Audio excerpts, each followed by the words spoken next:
eyes are on how the president deals with NATO at a critical stage in the Ukraine war. Well, NATO has previously, at the NATO summit, made the strong statement that Ukraine will be a member of NATO. So they've already made a forward commitment to accepting Ukraine in NATO. Ohio Republican Congressman Mike Turner is chairman of the House Permanent Select Committee on Intelligence. At this time, though, while this war is raging, it would be irresponsible to add Ukraine into NATO. All of the NATO nations have risen to the cause of giving weapons and weapon systems to Ukraine. They're receiving certainly the support to go against the aggression of Russia and to go get back their territorial integrity. At this time, I think that NATO should make a very strong statement of their support, their continued support for Ukraine regaining their territory, and stop there. In terms of U.S. support for Ukraine, a big conversation here has been our military funding, with some lawmakers calling for a halt on sending aid to Ukraine, while others believe it is crucial to send even more. Considering your intelligence portfolio, make the argument, sir. Well, we absolutely have to support Ukraine. There's several things here that are important to the United States itself. First, Russia has made it clear that its aggression against Ukraine is an aggression against the United States, its allies, and the West.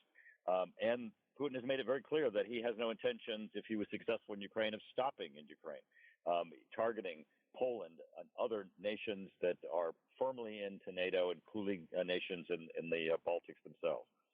Two, we saw President Xi stand with Putin and, hear the leader of China, leader of Russia there, and President Xi said to him, "We're making change that hasn't occurred for 100 years. Well, those 100 years are World War I, World War II. That was the fight against authoritarianism and democracy. They want to reverse that. They want authoritarianism prevail. They want China and Russia to prevail. This war that Russia has waged against Ukraine requires us to stand up for democracy and to give them the weapon systems that they need." And third is just the atrocities. I mean, we've seen that Russia is killing innocent families, children, the way they're destroying communities and neighborhoods. This is something the United States needs to stand up for. Another issue on the docket is military spending within the NATO alliance, as NATO members are expected to spend at least 2% of their national GDP on defense. At last count, only 11 of NATO's 31 members currently hitting that established target. Is it time to squeeze NATO allies to do more once again?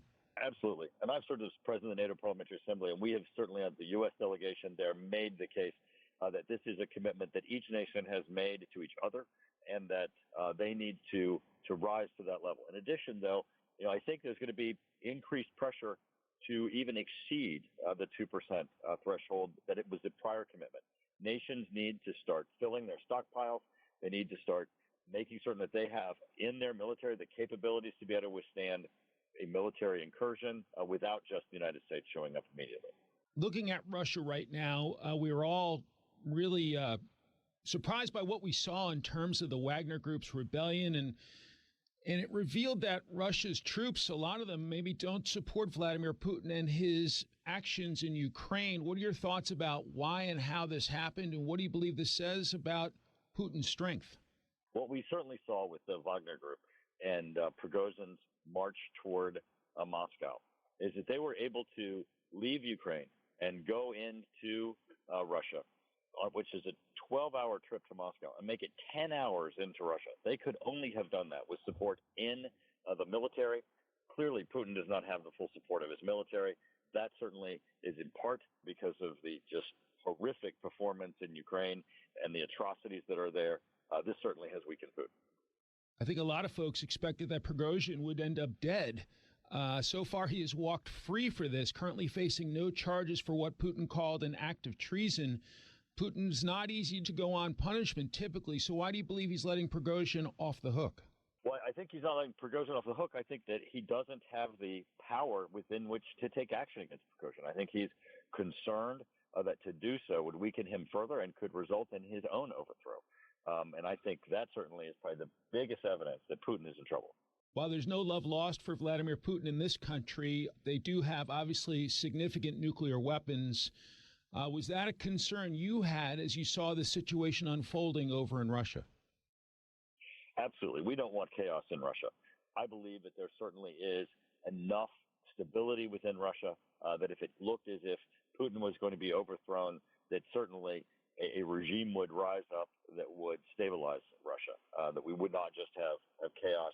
It's in no one's interest around the world for Russia to go into chaos, being the largest holder of nuclear weapons. Do you worry about Vladimir Putin doing something extreme to look like a tough guy? Well, I think he's already done something extreme in invading Ukraine and in the unbelievable prosecution of the war on the border with Ukraine, just the devastations that have happened in the cities and the death that has occurred, the way that he's sacrificed his own troops. All of these are still very desperate measures on his part. I do think that as he continues this, the evidence of this will continue to weaken his regime. All right, let's get into China and its attempt to surpass the United States as the global superpower. They've been greatly expanding the nuclear arsenal that they have. How should the United States respond to this, especially as much of China's nuclear power is aimed at America? That's right. China is tripling its nuclear weapons. And again, as you said, those will be pointed at us, and which clearly shows that they are moving from just that time where they talked about, their own domestic security to an aggressor state. The fact that President Xi has made open statements indicating that he will by force take Taiwan, and he's even said to his people, we need to prepare for war. Those are all signals that we need to respond to. Number one, we need to be able to stand up to China. It was so disappointing to see Janet Yellen go to China and bow to her counterparts. How do we ask other nations to stand up to China when the Biden administration itself bows to China? We need to implement missile defense. We have the technology. We have the capability. We need to put missile defense in place so it's not just our nuclear deterrent that keeps us out of conflict, but also has an ability to defend our American public and our homeland.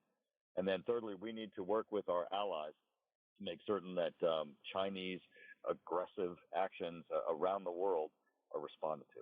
You made reference to Treasury Secretary Janet Yellen's trip, and she said on Sunday it seemed the United States was now on more firm footing with China, despite, quote, significant disagreements. Do you agree with her?